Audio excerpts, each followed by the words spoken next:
ஒரு ஒரு சாதகனுக்கு வந்து தீட்சை வந்து இயல்பாக இயற்கையாக கிடைக்கப்படணும். நாள் கிடையாது, அன்றைய நாளே மருதமலைக்கு போகிறதுக்கான வாய்ப்பு நமக்கு கிடைக்கிது. கையில் பணமே கிடையாது. அப்போ இயல்பாகவே ஒருத்தர் கோயம்புத்தூருக்கு காரில் போகிறேன், உங்களை கொண்டு விட்றேங்கிறார். அப்போ இரவு போய் அங்கே தங்கிறதுக்கு நம்மகிட்ட காசு கிடையாது.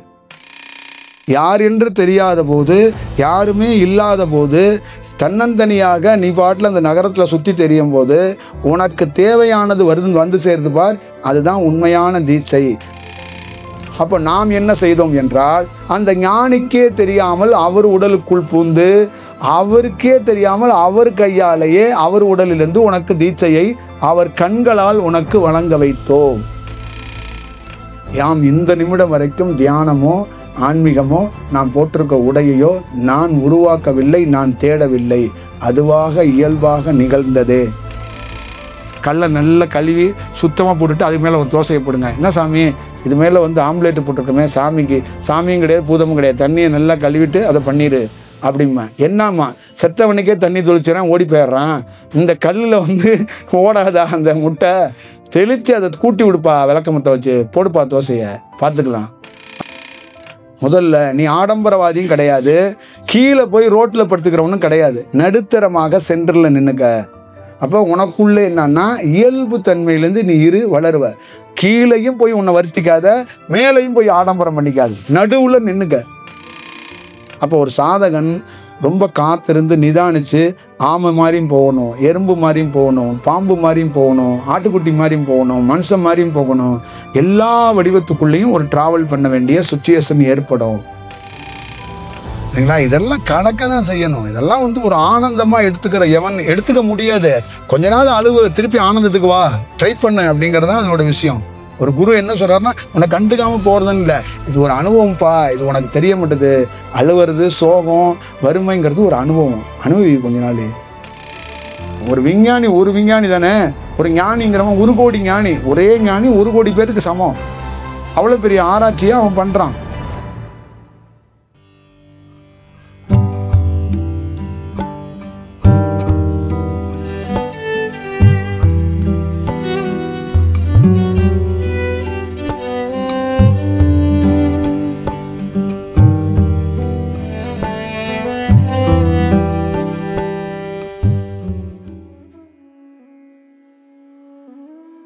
இப்போ தீட்சைங்கிறதுக்கு இங்கே ஒரு சட்டம், இங்கே ஒரு விதி. இப்போ இந்த பழைய தியான கலைகளில் பார்த்தீங்கன்னா உங்களுக்கு ஒரு பயிற்சி மாதிரி வைக்கிறாங்க. அப்போ ஒரு கோர்ஸ் மாதிரி கொடுக்குறாங்க. அதிலெல்லாம் நீங்கள் தேர்ச்சி பெற்று வந்தீங்கன்னா உங்களுக்கு நான் தீட்சை கொடுக்குறேன் அப்படிங்கிறாங்க. அப்போ இதெல்லாம் என்னன்னு கேட்டிங்கன்னா, ஒரு சாதகனுக்கு வந்து தீட்சை வந்து இயல்பாக இயற்கையாக கிடைக்கப்படணும். 1. 2வது, அவன் யாரிடம் போய் பெற வேண்டிய அவசியம் இல்லை. அவன் அப்படியே பெறணும்னாலும் அது இயல்பாகவே நடக்கப்படணும். அப்போ அவன் இயல்பாக நடக்கிறதுக்கு வாய்ப்பு என்னன்னா, அவன் சரணாகதி அடைந்து பிரபஞ்சத்தை நம்பி காத்திருக்கும் போது அவனுக்கு தீட்சை வேணும், தீட்சையால் தான் இப்போ வளருவான் அப்படின்னா அதுவே வழிகாட்டி கொடுக்கும். அப்போ நாமளா வலுக்கட்டாயமாக போய் தீட்சையை விரும்பி பெறக்கூடாது. அதுவே ஒரு சாதகனுக்கு பாதிப்பை ஏற்படுத்தலாம், அதுவே சங்கடத்தையும் ஏற்படுத்தலாம். ஏன்னா அது தீட்சை இல்லை, அவருடைய அலைவரிசையை இவன் பெறான்னு அர்த்தம். இப்போ தீட்சை என்பது ஒரு குருவாக இருக்கப்படுறவர்கிட்ட அலைவரிசையே இல்லைன்னா கூட அவருக்குள்ள இன்னொரு அலைவரிசை போய் தடுத்து ஆட்கொண்டு அந்த தீட்சையை கொடுக்கும் அப்படிங்கிறதான் இதுக்குள்ள இருக்கிற பொருள். அப்போ தீட்சையை ஒருத்தர் கொடுக்குறாருன்னா அவர் உயர்ந்த அலைவரிசையா இருந்தால் தான் கொடுக்கவே முடியும். அப்போ அலைவரிசையா இல்லாதவர்கிட்ட ஒரு உயர்ந்த சாதகன் தீட்சை வாங்க போறான்னா அவருக்குள்ள ஒரு குருநாதர் வந்து தடுத்து ஆட்கொண்டு அவர் உடல்லேருந்து இவர் வந்து அந்த இன்ஸ்ட்ரக்ஷன் பண்ணுவார். புரியுதுங்களா? இப்போ நான் ஆரம்ப நிலையில ஒருத்தரை பார்க்க போறேன். அப்போ பார்க்க போகும்போது அவர் என்னை பார்த்துட்டு 4-5 நாள் என்னை பார்க்கவே இல்லை. திடீர்னு ஒரு நாள் என்னை பார்க்குறாரு. பார்க்கும்போது என்ன சொல்கிறாருன்னா, நமக்கு வேண்டியவர் வந்திருக்கிறாருன்னு அவர் இயல்பாக பேசாமல் பரிபாஷையில் பேசுகிறாரு. பேசிக்கிட்டு என் முதுவை தடவி அப்போ என்ன சொல்கிறாருன்னா, நாம் மருதமலையில் இருக்கிறோம், அங்கே வாங்கலை, நீங்கள் நம்ம அங்கே தான் இருக்கிறோம், நீங்கள் அங்கே வந்துருங்களே, நம்ம அங்கே தான் இருக்கோம் அப்படிங்கிறார். அவர் இருக்கிற இடம் நான் பார்த்த இடத்துல மருதமலைக்கு அதுக்கு 300 மைல். அப்போ 300 மைலுக்கு இங்கிட்ட இருக்கிறவர், நான் மருதமலையில் தான் நம்ம இருக்கிறோம், நீங்கள் வாங்கலை, நீங்கள் அங்கே வரணுமே அப்படிங்கிறாரு. அப்போ அடுத்த நாள் கிடையாது, அன்றைய நாளே மருதமலைக்கு போகிறதுக்கான வாய்ப்பு நமக்கு கிடைக்கிது. கையில் பணமே கிடையாது. அப்போ இயல்பாகவே ஒருத்தர் கோயம்புத்தூருக்கு காரில் போகிறேன், உங்களை கொண்டு விட்றேங்கிறார். அப்ப இரவு போய் அங்க தங்கறதுக்கு நம்மகிட்ட காசு கிடையாது. அப்ப கொண்டு விட்டவரே நம்மகிட்ட ஒரு 500 ரூபா கொடுத்துட்டு போறாரு. அப்போ ஒரு கல்யாண மண்டபம் மாதிரி ஒரு இடத்துல 100 ரூபாய் கொடுத்து அங்கே போய் நைட்டு போய் நம்ம தங்குறோம். அப்போ காலையில் நம்ம போய் அங்கே பண்ணும்போது அந்த இடத்துல இருந்து நம்ம வாழ்க்கை வந்து மாறுறதுக்கான ஒரு திருப்பு முனையை நம்ம பார்த்தோம். எங்க அந்த மருதமலையில் வந்து நீங்கள் வாங்கலேன்னு சொல்லி அந்த அழைப்பு கொடுத்ததுக்கப்புறம் அங்கிருந்து நம்மளுடைய இந்த சாதகம், இந்த தியானம் வளர்றதுக்கு ஒரு வாய்ப்பு உருவாக்கப்படுது. அப்போ அந்த இடத்துக்குள்ள காலையில் அதிகாலையிலே படிக்கட்டில் ஏறி நடந்து போய் முதல் ஆளாக போய் நின்று அந்த பாம்பாட்டி இருந்த இடத்துல உட்காந்து தியானம் பண்ணும்போது அங்கே நமக்கு ஒன்று காட்டி கொடுக்கப்பட்டுச்சு. அது இயல்பாக அங்கே யாருமே கிடையாது, அந்த பூஜை செய்கிறவரும் நம்மளும் மட்டும்தான் இருக்கிறோம். ஆனால் நாங்கள் மேலே ஏறி போனது கிட்டத்தட்ட ஒரு 200லேருந்து 300 பேர் இருக்கிறோம். ஆனால் பாம்பாட்டிக்கு அந்த இடத்துக்குள்ளே போகும்போது நான் மட்டும்தான் இருக்கிறேன். அப்போ அந்த சூழல்களை அது அமைச்சு அது அமானுஷமாக பண்ணிடாம அதிலிருந்து கிட்டத்தட்ட ஒரு 7 ஆண்டுகள் 8 ஆண்டுகள் பயிற்சி மேற்கொண்டோம். அப்போ இது வந்து இயல்பாக அது நடக்கப்படணும். அப்போ நமக்கு இதில் முன்பின் அனுபவம் கிடையாது. அப்போ அந்த வழிகாட்டுதல் பிரபஞ்சம் சூட்சமத்தில் எப்படி வழிகாட்டுது? அப்போ தேடி தெரியும் மக்களுக்கு திரவியமாக ஞானிகள் கிடைப்பதில்லை. ஞானி உண்மையாக தேடி தெரிந்தால் திரவியமாக நானே வருவேன் அப்படிங்கிறாரு அவர். அது வந்து அது ரொம்ப சுவாரஸ்யமாக அதுதான் நடக்குங்கிறாரு. இதில் ஒரு குருநாதர் லைவ்ல இருந்து அவர்கிட்ட தீட்சையோ அவர் நிழலில் போய் உட்கார்ந்துக்கிறது பெரிய சாதனை இல்லை. யார் என்று தெரியாத போது, யாருமே இல்லாத போது, தன்னந்தனியாக நீ பாட்டில் அந்த நகரத்தில் சுற்றி தெரியும் போது உனக்கு தேவையானது வந்து சேருது பார், அதுதான் உண்மையான தீட்சை, அதுதான் உண்மையான தியானம், அதுதான் இயற்கை உனக்கு அந்த சமிக்கை கொடுத்து உன்னை வளர்க்க தயாராக இருக்குங்கிறது தான் விஷயம். இப்போ என் வாழ்க்கையில் பல பேரிடம் இருந்து நல்ல ஆசைகள் கிடைக்கப்பட்டது. அந்த ஆசைகள் அனைத்துமே நான் ஏற்படுத்தி கொள்ளவே இல்லை. நான் வந்த நோக்கம் வேறு, அவர்கள் என்னை பார்த்த நோக்கம், அவர்கள் எனக்கு செய்த வேலைகள் என்பது வேறு. அப்போ அவர்கள் செய்தார் என்று அவர்கள் மீது பிரியத்தில் இருக்கும்போது, எனக்கு சூட்சமத்தில் ஒரு நாள் தியானத்தில் நான் வளரும்போது அவர்கள் உனக்கு கொடுக்க முன்வரவில்லை. அவர்கள் உடலுக்குள் நாமே சென்று சுவாசமாக இருக்கக்கூடிய ஒரு சொல்லுது ஒன்று, பிரபஞ்சத்தில் வெட்ட வழியாக இருக்கிறது ஒன்று சொல்லுது, அலைவரிசையாக இருக்கிறது. யாமே சென்று அவர் உடலுக்குள்ள அவர் உடலை பயன்படுத்தி உனக்கு தீட்சை கொடுத்தோம். அப்போ யாம் தான் உன்னை உருவாக்குறதுக்கு இரவு பகலாக போராடிக்கிட்டு இருக்கிறோம். அப்போ அவர் வந்து உன்னை உணர முடியல, உன்னை மனிதனாக பார்த்துட்டாரு. கீழ்நிலையில் இருக்கிற ஒரு மனிதன் வர்றான், அவன் வந்து பொண்டாட்டி பிள்ளைக்காக வீட்டுக்காக சாப்பாட்டுக்காக தொழிலுக்காக வரம் கேட்டு வந்து உட்கார்ந்துருக்கிறான் அப்படின்னு அந்த ஞானி உன்னை நகைத்து விட்டார். அப்போ நகைத்து விட்டு உன்னை புறந்தல்ல பார்த்துட்டாரு, உன்னை திட்டுறாரு. அப்போ நான் அவன் உடலை வச்சு தான் உனக்கு ஏதாவது செய்ய முடியும். ஏன்னா அவன்கிட்ட அலைவரிசை இருக்கு, அந்த உடல் நல்ல தன்மையில் இருக்கு. நேரடியாக உனக்கு நான் அதை செலுத்த முடியாது. அப்போ நாம் என்ன செய்தோம் என்றால், அந்த ஞானிக்கே தெரியாமல் அவர் உடலுக்குள் பூந்து அவருக்கே தெரியாமல் அவர் கையாலேயே அவர் உடலிலிருந்து உனக்கு தீட்சையை அவர் கண்களால் உனக்கு வழங்க வைத்தோம் அப்படின்னாரு. அப்ப அங்கிருந்து நான் விடுபட்டு வந்ததுக்கு அப்புறம் அந்த ஞானிக்கே என்ன நடந்துச்சுன்னு தெரியலையா. அதை வந்து சொல்றாரு, அவர் ஞானி வந்து உனக்கு கொடுத்துட்டாரு, உன்னை வாழ வச்சுட்டாருன்னு நினைக்காத, அவருக்குள்ள சென்று தீட்சையை கொடுத்தவன் யான். அதனால அவருக்கு கிரெடிட் கொடுத்துடாத, எமக்கு தான் நீ கிரெடிட் கொடுக்கணும் அப்படிங்கிறது தான் அதோடைய பொருள். அப்ப இதோடைய பொருள் எதுக்கு அப்படின்னு கேட்டீங்கன்னா, ஒரு சாதகன் எப்படி வளர போறானே தெரியாது. யாம் போறது குடும்ப சுமைகளுக்காக போறேன், உடல்ல இருக்கிற ப்ராப்ளத்துக்காக போறேன். அப்ப அங்க கிடைக்கப்படுறது தியானத்துக்காகவும் ஞானத்துக்காகவும் ஒரு பொருள் கிடைக்குது. நான் போய் சுய இன்பத்துக்காக என்னுடைய தேவைகளுக்காக பொருள் கேட்டு போனவனுக்கு அங்க கிடைக்கப்பட்ட பொருள் வேற. அந்த பொருள் வைத்து என்ன பண்றதுன்னு எனக்கு தெரியாது. இந்த பொருளை தான் கொடுத்துருக்குறாங்களான்னு அதுவும் தெரியாது. ஆனா இந்த பொருளை வாங்கிட்டு வந்து 6 மாசத்துல யாம் என்ன பண்றோன்னா, எந்த பொருளை தேடி அரைஞ்சோனோ அது குறைஞ்சிருச்சு. அப்ப இந்த தியானம் தீவிரமாக வளருது. அப்ப எனக்குள்ளே இருந்த ஆச்சரியம் என்னன்னா, நீ நம்பவே மாட்டீங்க, உண்மை. ஒரு பெரிய சாதகத்தை பண்ணிக்கொண்டு தியானத்தை பண்ணிக்கொண்டு எப்பொழுதுமே குருவை நினைத்து கொண்டு விளக்கை ஏற்றி கொண்டு தியானம் செய்து கொண்டே இருக்கிறார்கள். நான் பல்வேறுபட்டவர்களை பார்த்திருக்கிறேன். காவி உடை கட்டி வெள்ளை உடை கட்டி பல்வேறுபட்ட விஷயத்தில் தினந்தோறும் காலை மாலை அந்த சாதகத்தை செய்து கொண்டே இருக்கிறார்கள்.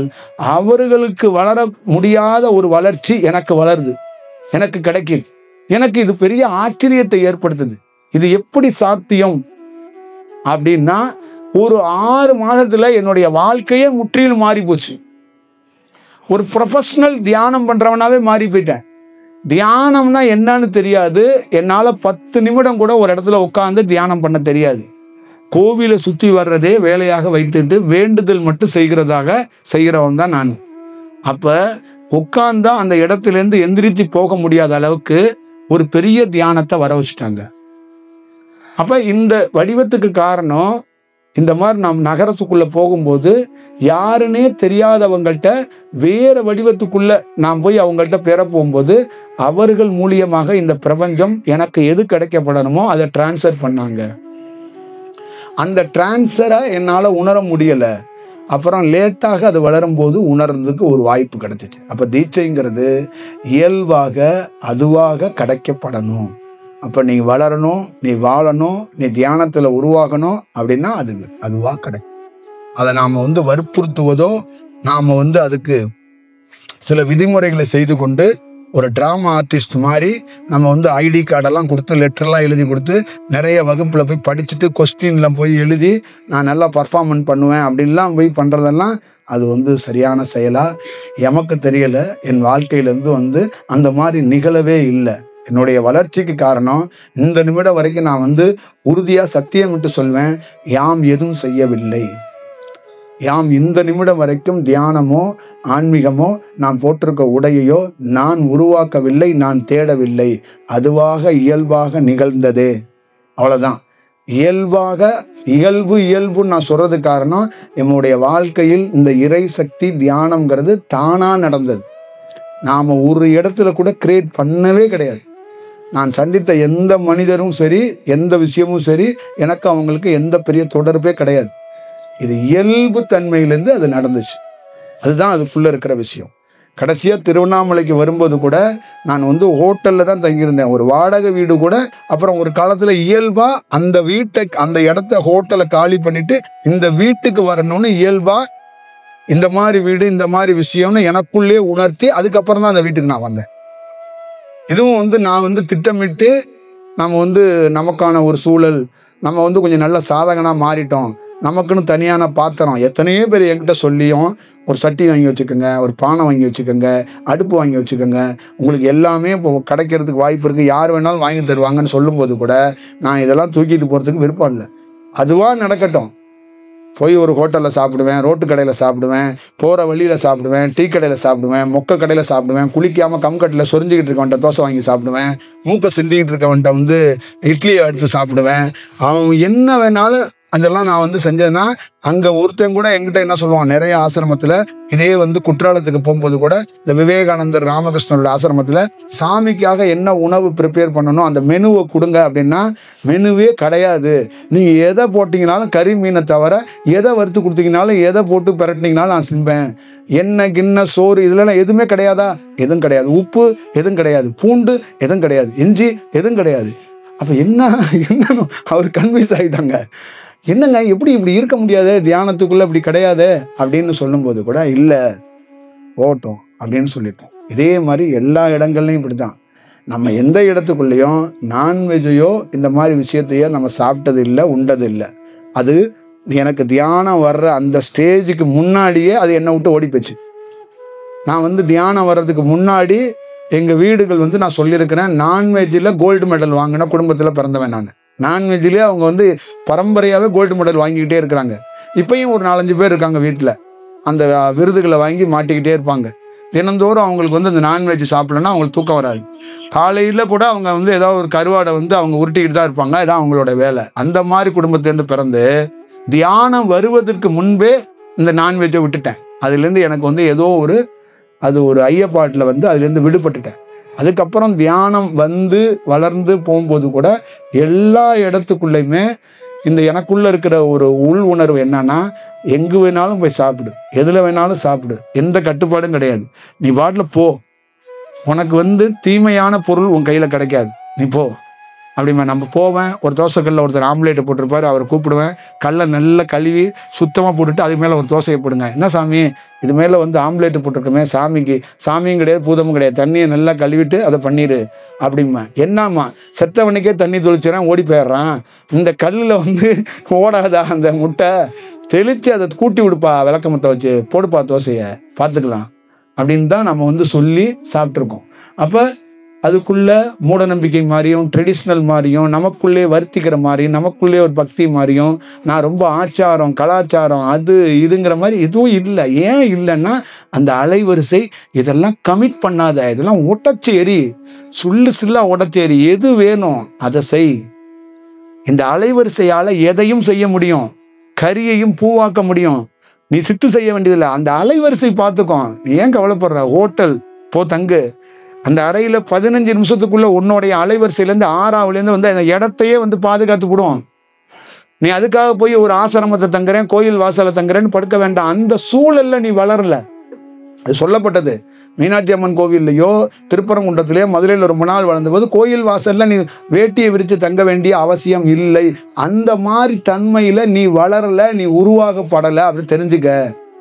முதல்ல நீ ஆடம்பரவாதியும் கிடையாது, கீழே போய் ரோட்டில் படுத்துக்கிறவனும் கிடையாது, நடுத்தரமாக சென்டரில் நின்னுக்க. அப்போ உனக்குள்ளே என்னன்னா இயல்பு தன்மையிலேருந்து நீ வளருவ.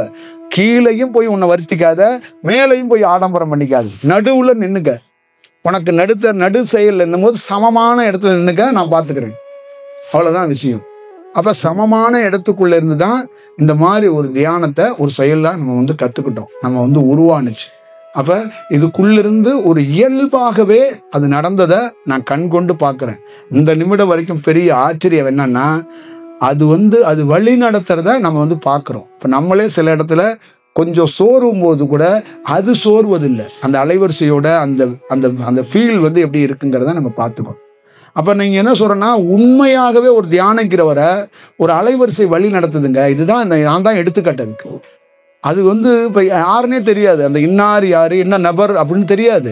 இன்னைக்கு தெரிஞ்சிருக்கிறது வேற, நான் சொல்கிறேன் தெரியாத காலகட்டத்தில் இன்னைக்கு கிடையாது. கிட்டத்தட்ட நான் வந்து பெரிய ஒரு தீவிரமாக 2018 இருக்கிறேன், ரொம்ப தீவிரமாக இருக்கிறேன், புரியுதுங்களா? அப்போ அந்த காலகட்டத்திலேருந்து எல்லா விதமான சோதனைகள்லையும் ஒரு அலைவரிசை நம்மளை வந்து பின்தொடர்ந்து பாதுகாத்துக்கிட்டே இருக்கு, இன்ஸ்ட்ரக்ஷன் கொடுத்துக்கிட்டே இருக்கு, வழிகாட்டிக்கிட்டே இருக்கு. ஒரு செயலை வந்து நமக்குள்ள ஒரு ஒரு ஒரு இயல்பு தன்மையில ஒருத்தனை வச்சு எப்படி பண்ணிக்கணும் அப்படிங்கிறத பார்க்குது. மூட நம்பிக்கைக்குள்ள உள்ள, பழக்க வழக்கத்துக்குள்ள உடலை, பக்திக்குள்ள உடலை, மந்திரத்துக்குள்ள உடலை, ஒரு எந்த சூழல்லையும் சாமியார் செட்டப்பும் உடலை, பிராமண செட்டப்பும் உடலை. பிராமணர்ல ஆச்சாரங்கிற செட்டப்புக்குள்ளேயும் உள்ள, சாமியார் செட்டப்புக்குள்ளேயும் நீ வந்து அப்படி இப்படின்னு ஒரு ட்ரெடிஷ்னல்னு உனக்குள்ளேயே ஒரு வளையத்தை போட்டுட்டு உட்காந்துக்குவாங்கல்ல, அதுவும் இல்லை. என்னுடைய பசங்க, என்னுடைய ஆட்கள், இவங்கெல்லாம் எந்த யாருக்கிட்டையும் எந்த பாகுபாடு பிரிவு எதுவும் இல்லையே. ஏன் தேர்ல அதில் உட்காரணும் இதில். இப்போ இந்த வளர்ச்சிக்கு அப்புறம், இந்த சூழலுக்கு அப்புறம் தான் இப்போ ஒரு குரு ஒரு நாற்காலில் உட்காராருன்னா அதெல்லாம் கொஞ்சம் பார்த்து தவிர்த்துக்கங்கப்பா அப்படிங்கிறத. ஏன்னா அந்த அலைவரிசையை நீ தாங்க முடியாது, அதுக்காக தவிர்த்துக்கங்கப்பான்னு தான் சொல்லியிருக்கோமே வந்து. யார் உட்காந்த நாற்காலியில் நான் போய் உட்காருவேன், ஏன் உட்காந்த நாற்காலியில் எவனும் உட்காருவான். இப்போ நம்ம ஒரு கார் இருக்குது, இப்போ நான் முன்னாடி சீட்டில் உட்காந்துட்டு போகிறேன், அந்த சீட்டில் எவன் வேணாலும் இப்போ இந்த நிமிடம் வரைக்கும் உட்காந்து தான் போயிட்டுருக்காங்க. அதுக்குள்ளே எந்த ஒரு சூழலும் இல்லை. ஏன்னா அந்த மாதிரி ஒரு சூழலை எனக்குள்ளேருந்து எழப்படலை. நான் சில இடங்களில் மாணவர்கிட்ட சொன்னது முக்கியமான காரணம், என்னுடைய தன்மை அலைவரிசையை நீ தாங்க முடியாது, அதனால என்னை தொடுவதை தவிர, நான் உட்கார நாற்காலியை தவிர, சில விஷயத்தை தவிர்த்துக்க.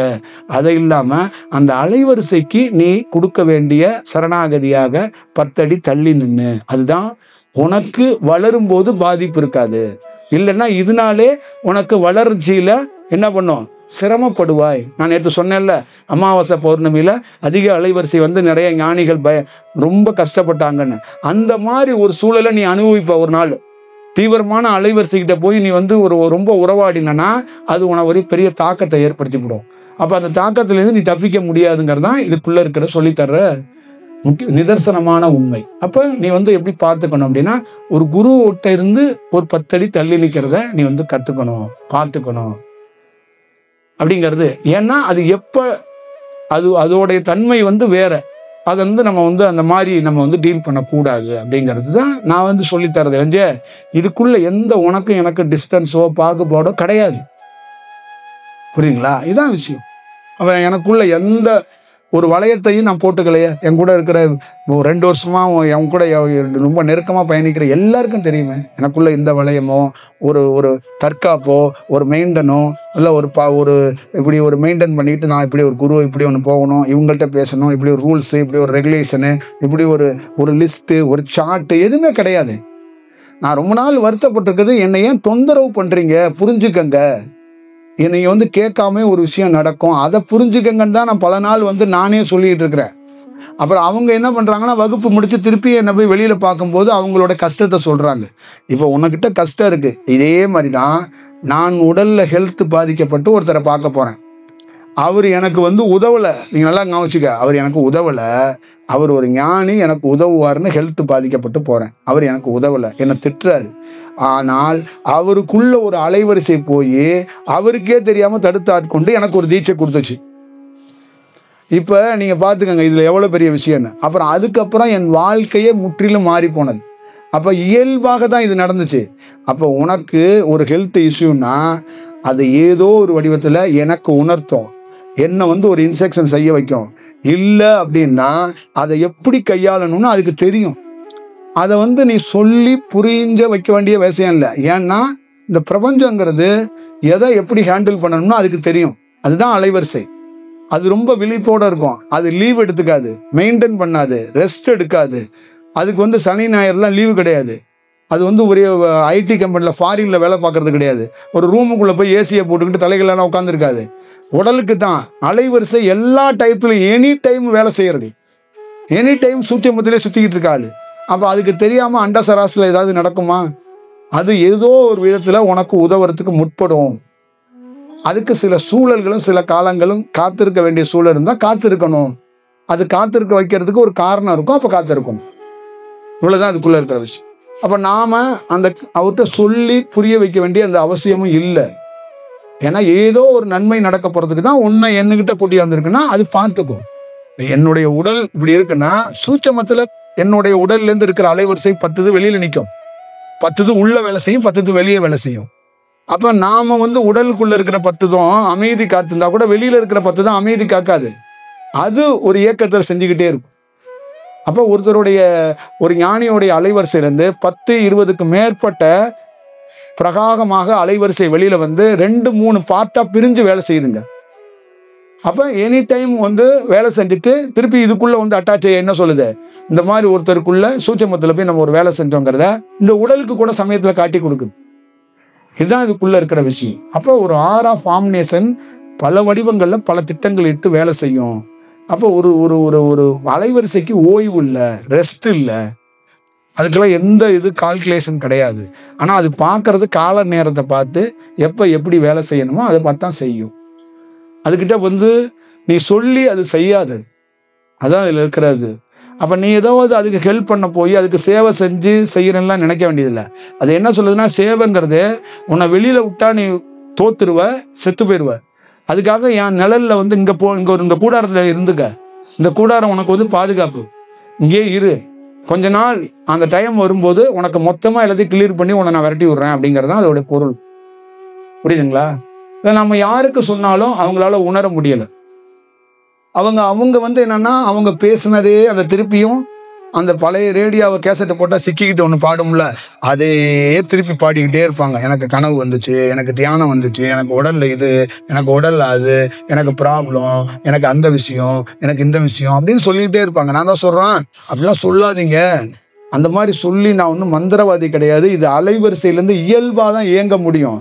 இப்போ நான் நினைச்சாலும் அப்படி இயங்கிறதுக்கு விஷயம் கிடையாதுங்க. அது ஒரு பரிபாலனம் தான். எனக்குள்ள ஒரு பரிபாலனம் நடந்தால் இந்த டைம் அப்படியே நான் வேற மாதிரி மாறி வேலை செய்வேன். அந்த பரிபாலனம் நடக்கிற வரைக்கும் நாமே காத்திருக்கணும் அப்படிங்கிறத நீங்கள் புரிஞ்சுக்கோங்க. அந்த பரிபாலனத்தை நாங்களும் மீற முடியாதுங்கிறத ஆனஸ்டாக புரிஞ்சுக்கணும். அதை அப்படியே எடுத்தோம் கவுத்தெல்லாம் பண்ண முடியாது. அது உள்ளேருந்து ஒரு கிளர்ச்சி எழப்படணும், அது வேலை செய்யும். அது எப்படி செய்யுங்கிறத அப்புறம் தான் நம்ம ஒரு விஷயத்துக்குள்ளே பார்க்க முடியுங்கிறத தெரிஞ்சுக்கணும். அப்போ உங்களுக்குள்ளே இருக்கிற அத்தனை செயலையும் அது கண்காணித்து கொண்டு இருக்கிறதுனால தான் என்ன மாதிரி ஒரு நபரை பார்க்க உங்களை அலோவ் பண்ணுது. இப்போ அலோவ் பண்ணுறது நான் அலோவ் பண்ணலை, அந்த அலைவரிசைகளுக்கு எல்லாத்துக்குள்ளேயுமே ஒரு தொடர்பு உண்டு. அப்போ அது இப்போ உங்களை சார்ந்த ஏதோ ஒரு அலைவரிசையை நீங்கள் வணங்கிட்டு இருக்கீங்கன்னா அந்த அலைவரிசை என்ன சொல்லுன்னா, என்னால் இந்த வேலை செய்ய முடியாது, அவர் அலைவரிசையை போய் பாருன்னு அது அனுப்புது. இவ்வளோதான் அதுக்குள்ளே இருக்கிற விஷயம். இப்போ நீங்கள் ராமகிருஷ்ணரை போய் வழங்குறீங்கன்னா ராமகிருஷ்ணன் என்ன பண்ணுவார்னா, ஸ்ட்ரைட்டாக நீ வந்து என்னையே சுற்றிட்டு இருக்கிறத விட நேரடியாக யாரை போய் பார்க்கணுமா, ஹெட் ஆஃபீஸுக்கே போயிரு, சுத்தாத எங்க, நேரடியாக போ, அங்கே இருக்கிறாரு, அவரை பார்த்துட்டேன்னா முடிஞ்சு போச்சு. இப்போ என்னை பார்த்து விவேகானந்தனை பார்த்து சாரதாவை பார்த்து நீ சுற்றி வர்றதுக்குள்ள இது ரொம்ப லேட் ஆயிரும். ஸ்ட்ரைட்டாக அங்கேயே போயிரு அப்படின்னா அந்த அலைவரிசை அனுப்பிச்சு வைக்கும். இப்போ இதுக்குள்ளே என்னன்னா, இந்த அலைவரிசை அந்த ஃபைலை எப்போ கையகப்படுத்தணும், எப்போ அதை எப்படி செய்யணும்னு அதுக்கு தெரியும். அப்போ ஒரு சாதகன் ரொம்ப காத்திருந்து நிதானித்து ஆமை மாதிரியும் போகணும், எறும்பு மாதிரியும் போகணும், பாம்பு மாதிரியும் போகணும், ஆட்டுக்குட்டி மாதிரியும் போகணும், மனுஷன் மாதிரியும் போகணும். எல்லா வடிவத்துக்குள்ளேயும் ஒரு ட்ராவல் பண்ண வேண்டிய சுச்சுவேஷன் ஏற்படும். அப்போ அங்கே வந்து நிதானத்தோடு மட்டும்தான் நம்ம கடைப்பிடிச்சாதான் இந்த அலைவரிசையையும் இந்த பொக்கிஷமான கலையை ஒரு லாபகரமாக உள்ள வச்சு ஒரு பணி செய்ய முடியும். இல்லை தவறான அலைவரிசை உள்ள இருக்கு, தவறான சிந்தனைகள் எண்ணங்கள் உள்ள இருக்கு, தவறான நோய்கள் உள்ள இருக்குன்னா அதையும் லாபகரமாக எப்போ எடுத்து வெளியில் போடணுமோ அதுக்கான சூழல் காத்திருந்து அதை கரெக்டாக பண்ணுவாங்க. அப்போ அதுக்கெல்லாம் நாம் வந்து எமோஷனில் எதுவும் செஞ்சிட முடியாது. இங்கே இருக்கிற நீங்கள் அலைவரிசைகிட்ட பாருங்கள், எந்த மனிதன் எமோஷன் ஆகி நீ செத்தாக கூட அவங்க கவலைப்பட மாட்டாங்க. ஏன்னா அவங்களுக்கு ரொம்ப சாதாரண விஷயம். நீ இறந்துட்டியா, அடுத்தது உன் உயிர் இருந்தாருங்க, ஒரு மலரை பறிக்கிற மாதிரி பறித்து தூக்கி இன்னொருத்தன் உடலில் வச்சுட்டு போயிட்டே இருப்பாங்க. ஒரு செகண்டில் பண்ணிட்டு போயிடுவாங்க. இது அவங்களுக்கு வந்து உனக்கு தான் அது மரணம் பயங்கரமான விஷயம் நீ பேசிக்கிட்டு இருப்ப, அவங்க கண்ணி வைக்கிற நேரத்தில் ஒரு வேலையை செஞ்சுட்டு போயிடுவாங்க. புரியுதுங்களா? அதே மாதிரி என்ன பண்ணிடுவாங்க தெரியுமா, நீ இப்போ இறக்குற ஒரு 20 வயசில் ஒருத்தன் இறந்து போயிடறான்னு வச்சுங்க, அந்த உயிரை அப்படியே பிடிச்சிட்டு வந்து 20 வயதில் ஒரு பணக்கார வீட்டு ராஜா இருக்கான் பார்த்தியா, அவன் வீட்டில் இருக்கிற பையன் இருக்கான் பார்த்தியா, அவன் உடலுக்குள்ளே இந்த உயிரை வச்சுட்டு அவன் உயிரை எடுத்துகிட்டு வந்துடுவாங்க. நீ போய் இங்கே இரு, வெயிட்டிங் லிஸ்ட் அவனை போடுறேன்னு இந்த உயிரை வச்சுட்டு இவன் உயிரை வச்சுட்டு நீ இப்போ ராஜாவா வாழு. இப்போ இவன் ஊரில் இவன் செத்து போயிட்டான்னு அவனுக்கு அஸ்தியை வச்சுக்கிட்டு அங்கே வந்து தேவசம் பண்ணிட்டு இருப்பாங்க, எது பண்ணி கர்மாதி பண்ணிட்டு இருப்பாங்க. இவன் இங்கே ஆடிக்காரில் போயிட்டு இருப்பான், இவன் செத்தானா. இதெல்லாம் உங்களால் யூகிக்க கூட முடியாது. இதெல்லாம் நமக்கு தெரியும். மேஜிக்னா கொஞ்சம் என்ன வேணாலும் செய்ய முடியுங்க, என்ன வேணாலும் செய்வாங்க. ஆனால் அதை வந்து இப்படி வெளிப்படுத்துறதோ காட்டுறதோ சொல்றதோ விவாதிக்கிறலாம் பண்ணாது. அதே மாதிரி நீங்கள் பண்ணுங்க அப்படின்னாலும் பண்ணாது. அது என்ன பண்ணுதுன்னு இங்கே உங்களால் கண்டுபிடிக்க முடியாது, யூகிக்க முடியாது. அது காலத்தையும் உணர்வுகளையும் உணர்ந்து அது ஒரு சார்ட் வச்சிருக்கு, அதுக்கு மாதிரி பண்ணும். அதான் அலைவரிசை. புரியுங்களா? இப்போ நம்மகிட்டலாம் எதையாவது ஒரு நாளாச்சும் ஒரு கருணையை பார்த்துச்சா? அது நான் எத்தனை நாட்கள் அழுதுருப்பேன் தெரியுமா? எத்தனை நாட்கள் தெரியுங்களா? உச்சக்கட்ட துன்பத்தில் லைஃபே வேண்டான்னு சொல்லி மரணிக்க போன நாட்கள் எத்தனை நாட்கள் இருக்கும் தெரியுமா? இப்போ இந்த அலைவரிசையெல்லாம் ஏன் எங்கே தூங்குவா பண்ணுச்சு? அழுகிறது தான் உன்னோட லைஃப். அழுது கடை 2 வருஷம் நீ அழுதுகிட்டே இருக்கணும், நான் ஸ்டாப்பா. 2 வருஷம் உடலை பற்றி கவலைப்படணும், அழுகணும். காலையில் இருந்துச்சு அழுகணும், மத்தியானம் அழுகணும், நைட்டு அழுகணும். இது 2 வருஷம் இந்த ஆயில், அழுகிற ஆயில் இருக்கும் உனக்கு. இப்போ அழுகிறது ஒரு நாள் செத்து போகும், அந்த அழுகிறதுக்குன்னு ஒரு ஆயில் இருக்கு, அது சாகும். அது உயிரோடு இருக்கிற வரைக்கும் நீ அழுகு. அப்போ ஒரு நாள் அது செத்தோன்னே அடுத்த நாள் என்ன சொல்கிறான், இனி வாழ்நாளில் அழுகவே மாட்டேன். ஏன்னா அழுகிறதுக்குன்னு ஒரு விஷயம் இருக்குல்ல, அவனே செத்து போயிட்டான். இன்னமும் நீ வந்து அழுகணும்னு நினச்சா கூட அழுக மாட்டேன், சாவு வீட்லேயும் உட்காந்து சிரிச்சுக்கிட்டே கிடப்ப, ஓன்னு சிரிப்ப. அங்கே அழுகவே உனக்கு வராது. இதுதான் என் பொண்டாட்டினே சொன்னேன், அழுகிற வந்து வாய்ப்பு கிடச்சிருக்கு, வறுமை கொடுமை அது இதுன்னு கதை பேசாத, அழுவு, நல்லா அழுதுங்க. அடுத்தது அழுவே முடியாது, அதுக்கான ஒரு டைம் வந்துடும். அப்புறமா நீ நினைச்சாலும் அழுக முடியாது. நீயே போய் தலையில் போய் முட்டிக்கிட்டா கூட கண்ணீர் துளி வராது. அழுகங்கிறது என்னன்னா மனசு வந்து சலனப்பட்டு அழுகணும். புரியுதா? மேகக்குளோடில் எப்படி ஒரு விஷயம் சலனமாகி மழை பெய்யுதோ, கண்ணுலேருந்து தண்ணி வர்றதெல்லாம் கிடையாது, மனசு சலனமாகும். ஒரு நடிகன் வந்து கண்ணில் 2 கொட்டு கிளிசரிங்க போட்டு அழுவான். மனசு சலனமாகி அழுகிறதுல தான் நேச்சரில் என்ன பண்ணுன்னா அந்த நரம்புகள்லேருந்து நரம்பு மண்டலம்லாம் மாறி உண்மையிலேயே அழுக கொட்டும். அப்போ நீ என்ன சமாதானம் பண்ணாலும் அந்த நரம்பு மண்டலம் மாறி போயிடுச்சுல்ல. அந்த நரம்பு மண்டலம் எப்படின்னா, இங்கே எப்படி வானிலை சரியில்லையோ அந்த மாதிரி நரம்பு மண்டலம் சரியில்லாமல் போயிடும். அப்போ அந்த நரம்பு மண்டலம் சரியில்லாமல் போணுச்சுன்னா உனக்கு எவன் சமாதானம் சொன்னாலும் கேட்க மாட்ட, பிள்ளைய நினச்சி தொழிலை நினச்சி நீ அழுதுகிட்டே கிடப்ப. இப்போ அந்த நரம்பு மண்டலம் சரியாகிறதுக்கு அதுக்கு ஒரு ஆயில் இருக்குங்கிறான். அந்த ஆயில் காலம் சரியானதான் இவன் சொல் பேச்ச கேட்க மாட்டான். நீ என்ன அட்வைஸ் சொன்னாலும் பாட்டு போட்டு காட்டினாலும் சாப்பிடுவான், அங்கிட்டு போனோன்னு அழுவான், எப்போ பார்த்தாலும் அழுதுகிட்டே இருப்பான். அப்போ அவனை அழுவ விடு. நரம்பு மாறி இருக்கு, அங்க சோகம் கிடையாது, அந்த நரம்பு மாறி இருக்குப்பா, அந்த நரம்பு இப்படி திரும்பணும், இப்படி இப்படி திரும்பி இருக்கு, இப்படி திரும்பணும், திரும்புறதுக்கு 2 வருஷம் ஆகும், அழுவ விடு. இப்போ நம்ம ஆளுங்களுக்கு இது தெரியாம, ஐயோ தாங்க முடியலைங்க தாங்க முடியலைங்க தாங்க முடியலைங்க, நரம்பு திரும்பி இருக்கு, இப்போ திருப்ப முடியாது, கொஞ்சம் பொறுமையா இருன்னு சொன்னா யாராவது கேட்பாங்களா? கேட்க மாட்டாங்க. இப்போ இதை ஏன் நான் சொல்றேன்னா, ஏன் நரம்பு திருந்திருந்ததை நான் எனக்கு சொல்லி கொடுத்தாங்க, நான் பார்த்தேன். இதுதான் இதோட விஷயம். இப்போ இதை போய் நான் எப்படி தெரிஞ்சுக்க முடியும்? தியானம்னு ஒன்று இருந்து சாதகம்னு ஒன்று இருந்ததுனால தான் தெரிஞ்சுக்கிட்டேன். புரியுதுங்களா? அப்ப இதெல்லாம் மாணவர்களுக்கு தெரிய மாட்டுது. என் கணவர் சரியில்லை, என் குழந்தை சரியில்லை, எங்க அம்மா சரியில்லை, எங்க வீடு சரியில்லை, எங்க கார் சரியில்லை, எங்க வீட்டுல நாய் சரியில்லை, எங்க மாடு சரியில்லை, என் பொண்டாட்டி சரியில்லை, எங்க வீட்டுல இருக்கிற நடுவுல கூரையில 2 ஓட்டுல ஓட்டை, எங்க பாத்ரூம்ல தண்ணி வரல. இதெல்லாம் என்ன? இதெல்லாம் எல்லாம் நடக்கதான் செய்யும். ஞானியே சொல்றான், கோமணம் துணியை குரங்கு தூக்கிட்டு ஓட்டிடுச்சுன்னு உட்காந்துருக்கான் அவன். புரியுதுங்களா? இவ்வளவு கொண்டாடுறீங்க விவேகானந்தர், குரங்கு துரத்தி அந்த 2 கிலோமீட்டர் ஓடி இருக்காரு. நீங்க அப்புறம் என்ன பண்ணுவீங்க சொல்லுங்க? அப்ப இதெல்லாம் நடக்கதாங்க செய்யும். உங்களையே தூக்கிட்டு ஓடுவாங்க, கோமணத்தை தூக்கிட்டு ஓடுறதோட உங்களையே தூக்கிட்டு ஓடுவாங்க, செத்து போயிட்டாரு அப்படின்னு கூட தூக்கிட்டு ஓடுவாங்க. இல்லைங்களா? இதெல்லாம் கடக்கதான் செய்யணும். இதெல்லாம் ஒரு ஆனந்தமா எடுத்துக்கிற எவன் எடுத்துக்க முடியாது. கொஞ்ச நாள் அழுவு, திருப்பி ஆனந்தத்துக்கு வா, ட்ரை பண்ணு அப்படிங்கறதுதான் அதோட விஷயம். ஒரு குரு என்ன சொல்றாருன்னா, உன்னை கண்டுக்காம போறதுன்னு இல்லை, இது ஒரு அனுபவம்ப்பா, இது உனக்கு தெரிய மாட்டேது. அழுவுறது, சோகம், வறுமைங்கிறது ஒரு அனுபவம். அனுபவி கொஞ்ச நாள். இப்போ என்கிட்டே அன்னை அழுகுறேன்னா அது ஒரு உன்னதமான அனுபவம், அதை அனுபவிச்சுட்டு வாவே. ஏன் இப்படி அனுபவிக்க மாட்டேங்கிற? அந்த மாதிரிலாம் கிடைக்காது. திருப்பி நீ தியானத்துக்குள்ள ஆகும்னு ஏதாவது மாறிட்டேன்னா உனக்கு மல்லிகை பூவா பூத்துக்கிட்டு இருக்கோம், அப்புறம் நீ போய் என்ன பண்ணுவாங்கிறாங்க. அழுக முடியாது. இந்த மாதிரி ஒரு சூழல் இருக்கும். அதை மக்கள்கிட்ட விவாதிக்க முடியல. அதனாலதான் ஒரு ஞானிகளுக்கு பல்வேறுபட்ட டெஸ்ட்ல காட்டி கொடுக்கப்படுது. ஏன் ஒரு சாதகன் ஞானத்துக்கு லேட் ஆகுறான்னா, எல்லா வடிவத்தையும் காட்டணும். ஒரு நரம்பு இப்படி இருக்கிற நரம்பு இப்படி விரும்பினா அழுது வந்துகிட்டே இருக்கும், இப்படி இருக்கிற நரம்பு இப்படி திரும்பினா சிரிப்பு வந்துகிட்டே இருக்கும், மகிழ்ச்சியாவே வரும் அவன் வாழ்க்கையில. புரியுதுங்களா?